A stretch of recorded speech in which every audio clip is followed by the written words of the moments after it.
think the biggest collective problem is right now? The fight, honestly.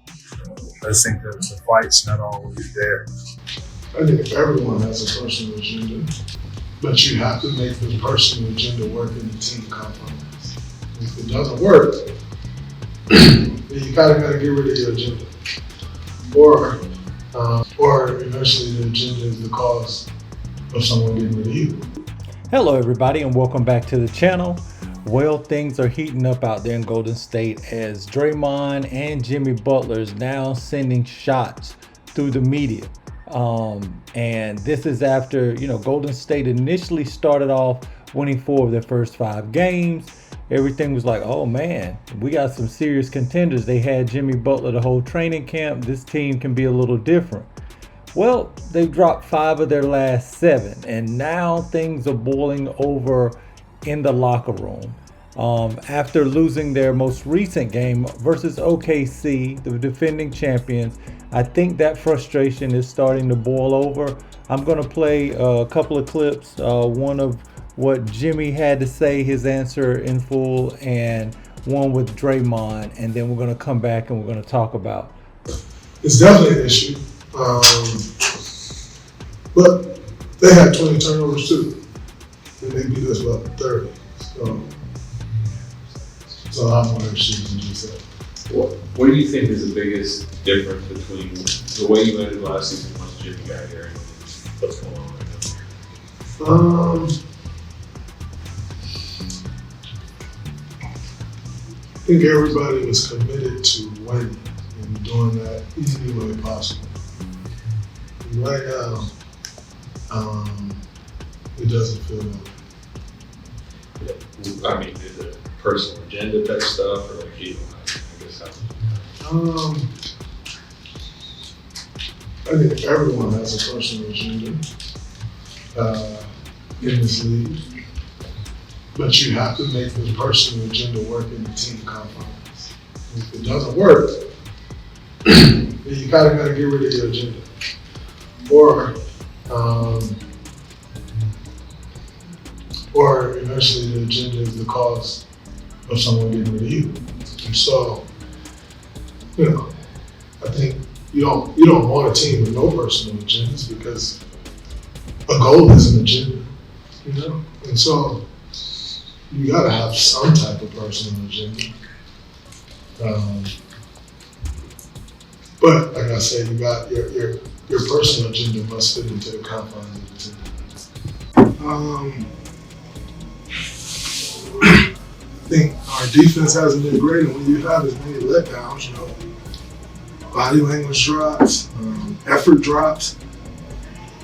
So I think the two are connected in some way, shape, or form.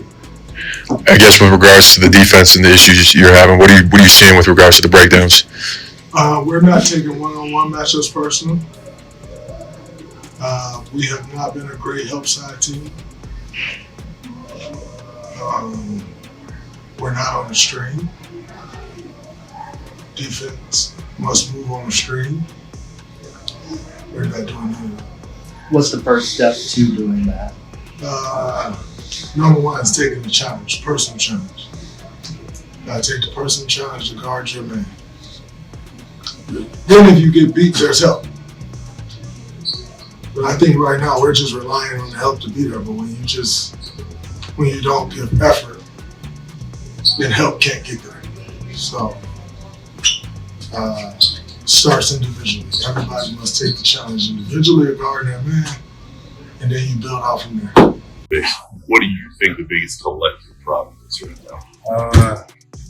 The fight, honestly. I just think that the fight's not always there. They're not making shots. Get us out to not guard, whatever reason that may be. We got to fight no matter what. I think most of that fighting I'm talking about in the defense game. Not getting stopped and just not playing hard. You're just not doing whatever it takes to win. How do you get that? How do you get that fight back? I don't know. I figured it out. That's because road trip is important. Got a good group. Everybody has to be honest with themselves. Everybody has to be honest with everybody else. So we're gonna figure it out. We all we got it at the end of the day. That's never gonna change. You're gonna see more speed and length defensively, matchup wise, the rest of this trip. What are the keys to countering I that? don't know. That's what the film is for. And I don't think that offense is ever going to be a problem with their speed. Not to get back. You have to, be in a gap and not to guard somebody. Speed, length, all that stuff is good. It's great nowadays in this league. But if we get back to guard, no matter how fast these individuals are, no matter how lean these teams are, we got. Now, to make this even more crystal clear, in case anyone's not really getting the message, they're talking about Jonathan Kuminga. They're really essentially sending shots to Jonathan Kuminga to have more fight, to take more of an individual responsibility to compete defensively, even when his shot's not falling and even when he's not getting shots, right? And that may, they're with him every day. That could be a fair criticism. Maybe he doesn't give the effort to do the little things when he doesn't feel like he's in the offense. But we're not going to act like this just came out of nowhere, right? Steve Kerr is partly to blame, and the Golden State Warriors organization, okay? The higher-ups want to keep Kuminga. Kuminga's an obvious talent, okay? Obvious, super athletic, can score in bunches. Everyone forget when Steph Curry was out last year in the Minnesota series, like Kuminga stepped up, was giving them 20 a game. Like, he is a problem. He has a nice skill set.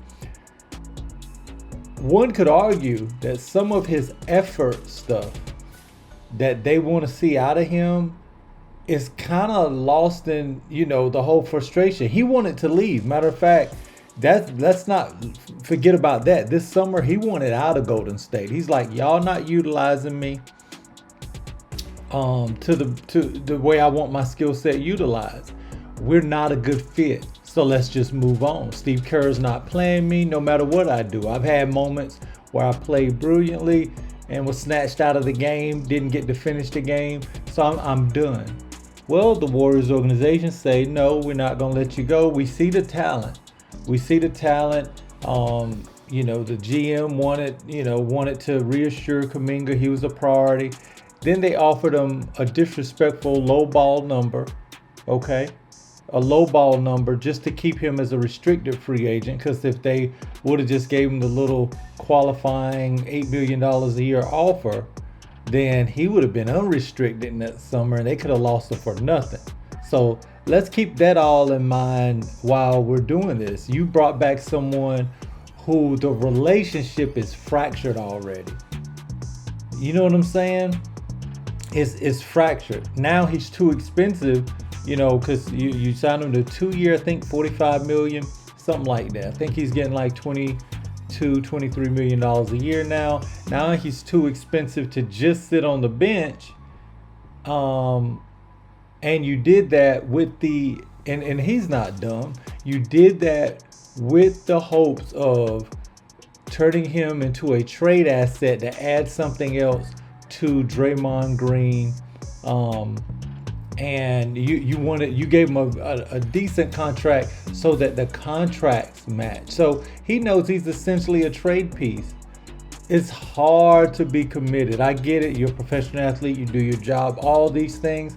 But when you continue to disrespect an athlete or they feel disrespected, maybe what Golden State was doing was actually absolutely valid. Maybe Steve Kerr felt like it was valid, but the players disrespected. You would have been better off trying to trade him and get a decent piece. Like, let him play, last year or let him get some other minutes prior to that. Like, it's like everyone else gets a shot except him on that Golden State roster. And me personally, I blame Steve Kerr. As a coach, you have to find a way to get someone that is the best athlete on your team by far on the court. That's just what it is. And it should have been done earlier in his career. Now there's no getting that back. So now the Warriors sit at 6-6 with no end in sight. I mean, that there's no easy fix for this. That's just my personal opinion. But let me know what you guys think, man. Be sure to like, subscribe, hit that notification. I'm gonna holler at you guys next time. Peace.